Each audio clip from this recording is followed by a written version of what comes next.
Do like us. Comment on our video. And subscribe our YouTube channel. MahindraGuru.com. The Brahmas for success. Your success is our success. Hello friends, I am Sunit Kumar and I am selected in SBI PO. If I can, you can too. जब कहानी कुछ यूं हो कि लोग ये ना पूछें कि क्यों करते हो, लोग ये पूछें कि भैया कैसे किया, उस कहानी को सर हम कहते हैं success story. MahindraGuru.com the Brahmastra for success पेश करता है एक ऐसा ही शो, एक ऐसा ही वीडियो जिसमें फोकस करेंगे उन एस्पायरेंट्स पर जिन्होंने वो किया जो वो करना चाहते थे। तो सर आपका स्वागत है हमारे शो के अंदर। सर सबसे पहले तो सर आप बताइए अपने बारे में और जो पहला मैसेज आप देना चाहेंगे हमारे श्रोताओं को, हमारे एस्पायरेंट्स को। Thank you sir. मेरा नाम सुनीत त्रिपाठी है, मैं बेसिकली गोरखपुर से हूँ और मेरी schooling army public school Gorakhpur में हुई है। अच्छा। और मैंने बीटेक 2014 में पास किया था इलेक्ट्रिकल एंड इलेक्ट्रॉनिक्स में। इसके बाद से मैं बैंकिंग की प्रिपरेशन कर रहा हूँ जी। और जो मैसेज मुझे देना है वो यही है कि अगर आप प्रिपरेशन कर रहे हैं तो और मेहनत कीजिए और अगर आप सेलेक्टेड हैं तो आप एंजॉय कीजिए। सर एक सवाल मेरा यहाँ बनता है कि सर ये जो हम लोग अभी साक्षात्कार कर रहे हैं ये ज़्यादा टफ था कि जो SBI PO मेंस का इंटरव्यू वो ज़्यादा टफ था? इंटरव्यू ज़्यादा टफ था, तो कहीं ना कहीं आपने वो पार कर लिया तो ये भी पार कर ले जाएंगे। चलिए सर एक और सवाल यहाँ लेते हैं। आपने बताया अभी कि आपने बीटेक किया एंड जो एक अकीलीज हील है, जो एक सबसे बड़ा क्वेश्चन जो लोगों का होता है कि अब एक ट्रेंड चल चुका है कि बीटेक करो बैंकिंग करो, बीटेक करो बैंकिंग करो। टेक्निकल लोगों को थोड़ा एक एज भी होता है, तो आप बीइंग अ टेक्निकल स्टूडेंट कैसा आपको लगा, क्या डिफरेंट लगा और कैसे आपने उस नॉलेज को यूज़ किया इस तैयारी में? सर बेसिकली इस समय जो बैंकिंग सेक्टर में अगर देखा जाए तो नए नए टेक्नोलॉजिकल डेवलपमेंट्स हो रहे हैं, इनोवेशंस हो रहे हैं, जो कि बैंकिंग जो है बेसिकली जो कि देखा जाए तो कहा जाता है कि भाई कॉमर्स सेक्टर के जो बच्चे हैं जो कॉमर्स से पढ़े हुए हैं उनके लिए है। बट बीटेक के बच्चों ने उसमें थोड़ा एज लिया है, उनसे इसलिए लिया है क्योंकि जो हमारी टेक्नोलॉजी है उसका जो ज़्यादा से ज़्यादा इस्तेमाल हो रहा है उसका हमें नॉलेज है, बेसिक नॉलेज एटलीस्ट है जो कि वो डिमांड करते हैं बैंक में कि हमें पता होनी चाहिए। वो पता होने का फायदा ये होता है कि आने वाले टाइम में जब हम बैंक में सर्व करते हैं किसी कस्टमर को कोई प्रॉब्लम आती है, जब प्रॉब्लम आती है तो हम उसे इजीली हैंडल कर सकते हैं क्योंकि हमें उस चीज़ की नॉलेज है। प्लस एक एज ये भी होता है कि हम लोग बीटेक करने के साथ साथ एक्स्ट्रा करिकुलर एक्टिविटीज में भी इन्वॉल्व रहते हैं। मतलब जो इसकी मैंने खुद बीटेक किया है तो जो लास्ट आवर स्ट्रैटेजी है वो बीटेक से बढ़िया कोई नहीं जानता। ये हमें स्टार्टिंग से इंप्लीमेंट करने की आदत हो जाती है जब हम प्रिपरेशन करने आते हैं तो, और उसका फायदा भी हमें मिलता है क्योंकि रिजल्ट हम जल्दी निकालते हैं। सर अब सवाल थोड़ा उल्टा हो गया। सवाल अब ये हो गया कि आपने भी कहा टेक्निकल के लिए एज है, तो अगर मान लीजिए आप एक नॉन टेक्निकल स्टूडेंट होते तो कैसे तैयारी करते? अगर नॉन टेक्निकल स्टूडेंट होते तो स्पेशली अगर जैसे मैंने अगर ग्रेजुएशन में एडमिशन लिया तो एट दैट टाइम मैं डिसाइड कर लेता कि हाँ मुझे क्या करना है, क्योंकि होता यह है कि उनके पास ग्रेजुएशन के बाद टाइम बहुत कम होता है क्योंकि 3 साल का ग्रेजुएशन है, यहाँ 4 साल का टाइम होता है बीटेक में, तो चौथे साल तक जाते आते हमारा दिमाग खुलता है कि हाँ हमें ये करना है। चक्षु खुल जाते हैं बिल्कुल।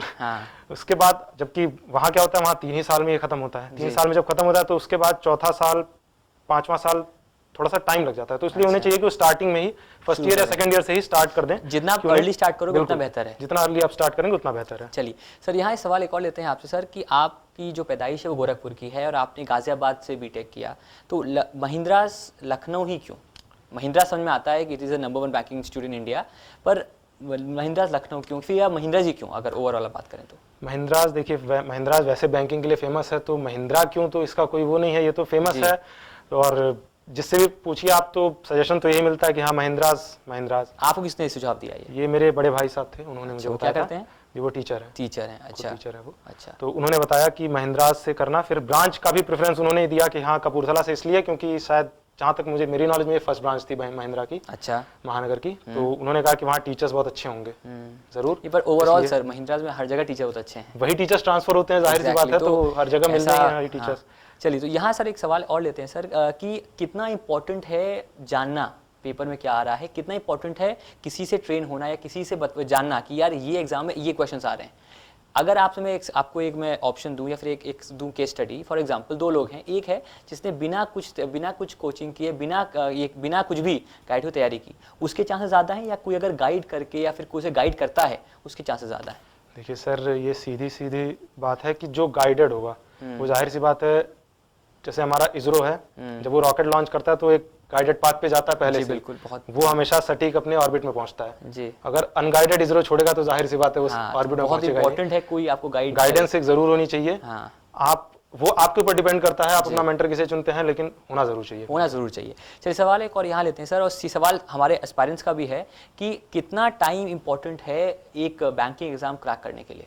कितना टाइम पीरियड आपके हिसाब से?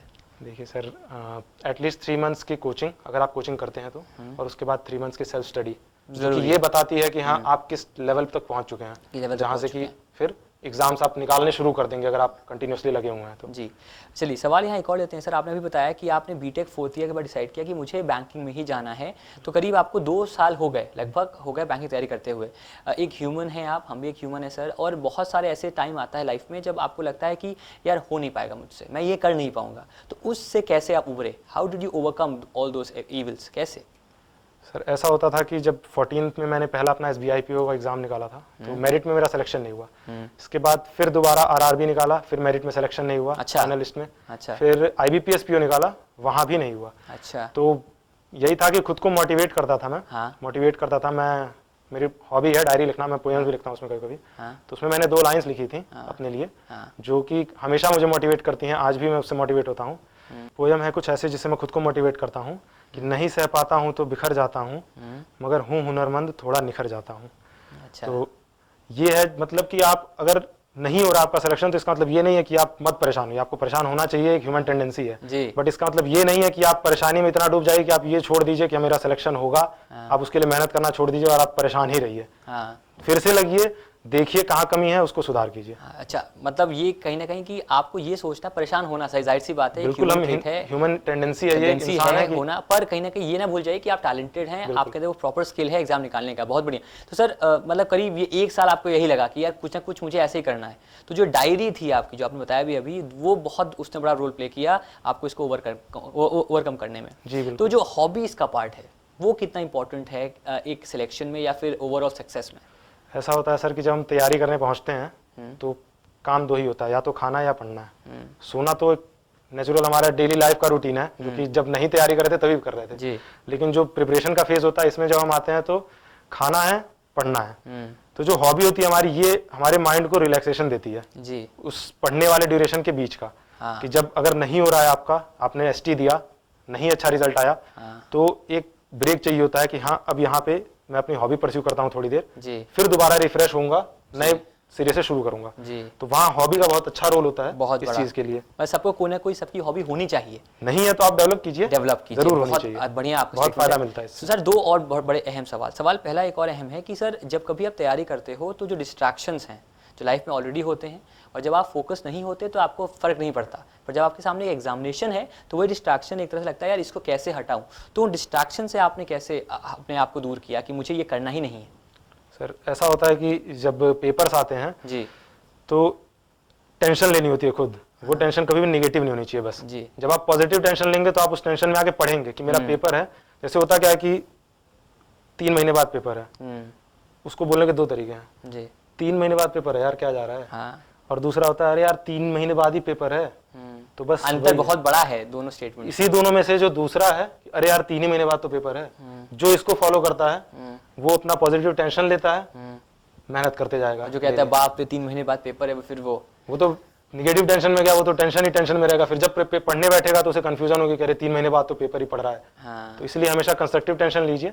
चलिए, और आपने पेपर की बात यहाँ पर की, तो सर बहुत जानना ज़रूरी है कि आपकी स्ट्रैटेजी क्या थी। अच्छा, सवाल यहाँ 2 हैं। सवाल पहला स्ट्रैटेजी का, सेकंड सवाल है कि पहले जब आप सिलेक्शन नहीं ले पाए उस समय स्ट्रैटेजी क्या थी, और अब जब आप सिलेक्शन हो गया तो उस स्ट्रैटेजी में अंतर क्या था? ये 2 बड़े सवाल हैं सर।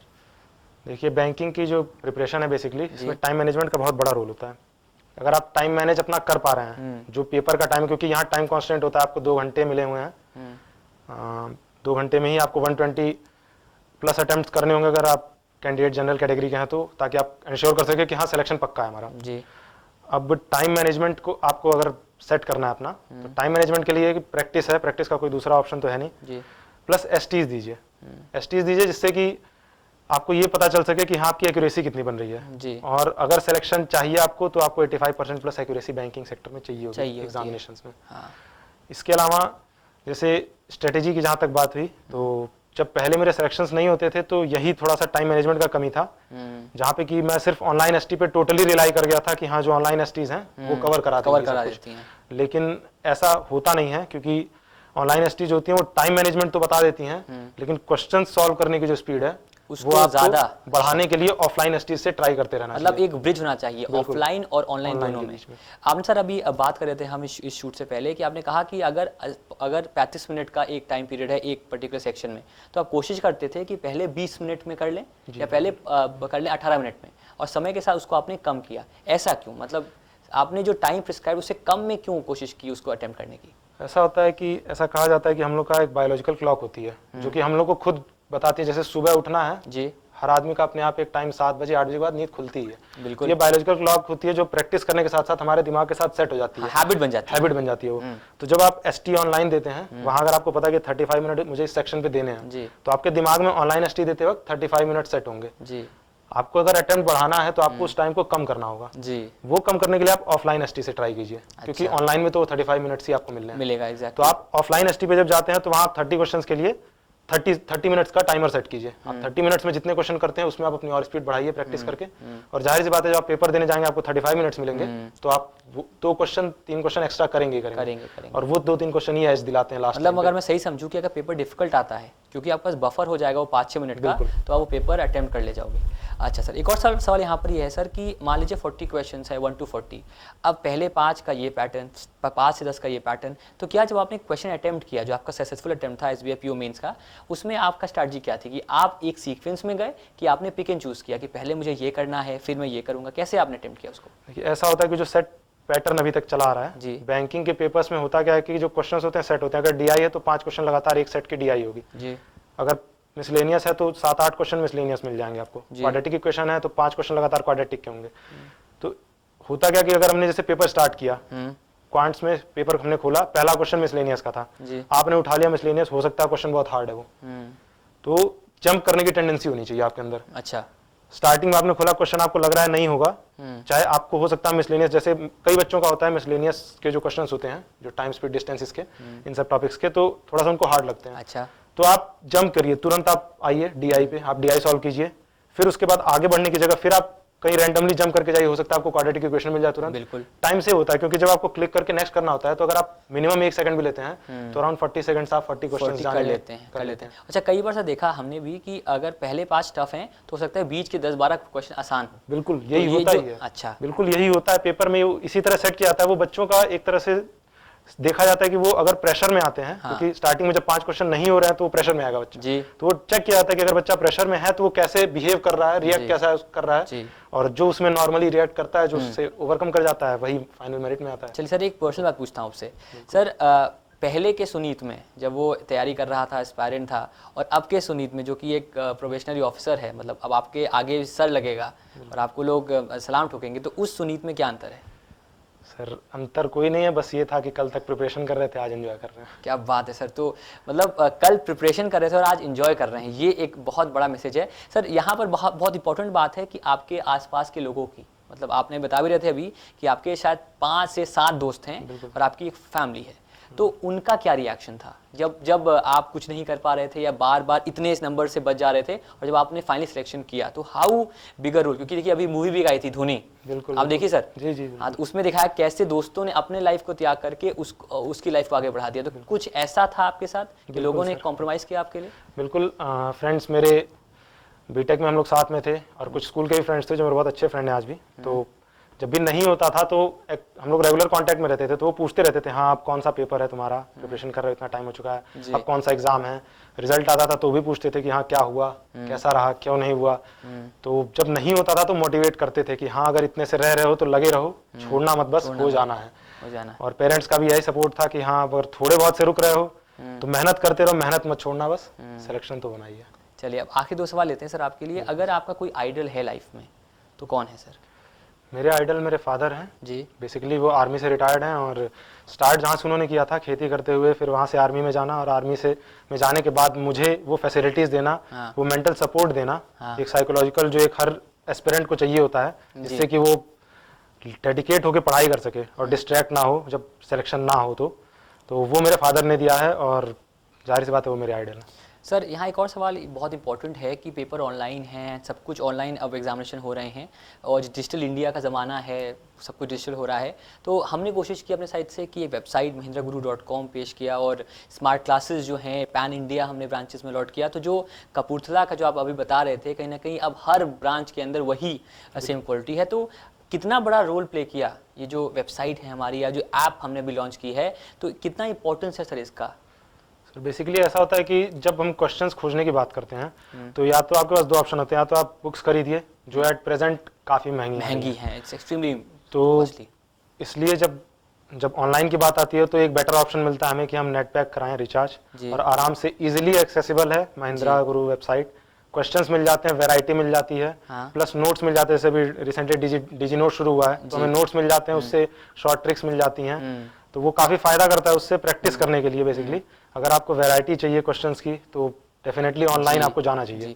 सर एक ये मेरा क्वेश्चन है एंड ये एक्सक्लूसिवली मेरा क्वेश्चन है सर, आपने वीडियोस देखे होंगे जीए के, रीजनिंग के, मैथ्स के, वो कितना बड़ा रोल प्ले कर रहे हैं? क्योंकि आजकल आप देख रहे हो कि कई सारे वीडियोस आ रहे हैं, तो उनसे आपने क्या सीखा?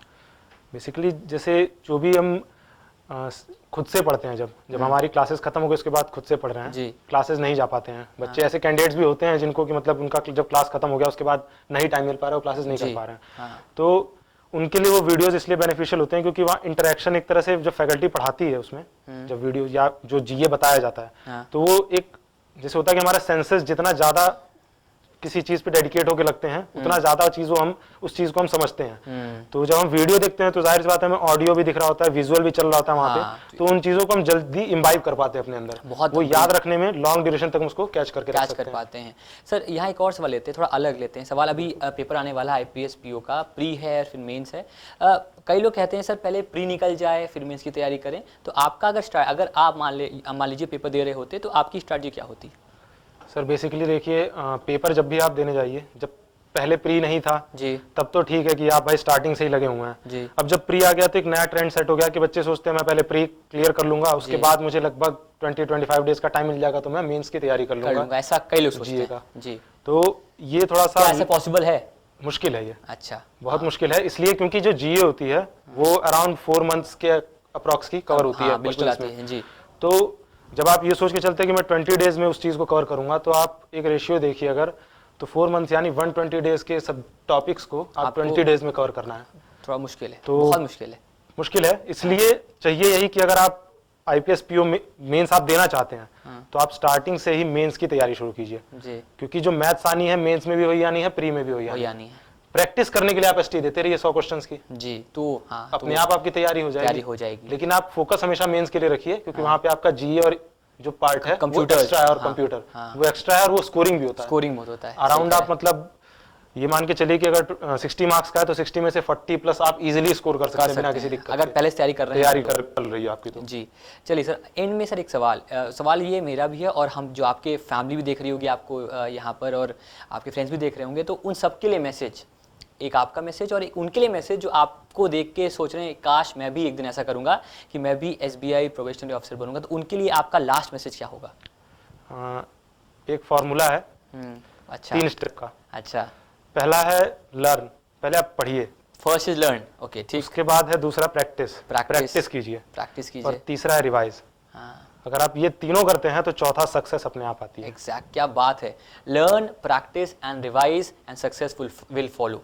Perhaps that is the essence of this particular show, and thank you so much Sunit sir for taking out time, and उम्मीद करें कि आने वाले समय में आप भी SBI के अंदर और अलग सेक्टर्स में काफ़ी आगे बढ़ें, और एक बार आप भी कल को MD बन जाएं SBI के या किसी बड़े बैंक के। इसी के साथ दोस्तों हम आपसे विदा लेते हैं। उम्मीद करते हैं कि ये जो हमारा पहला सेशन था of I am selected in SBI PO आपको पसंद आया होगा। हमें लाइक करें, कमेंट करें और सब्सक्राइब करें YouTube चैनल को। आपकी सफलता में ही हमारी सफलता है। धन्यवाद। Thank you.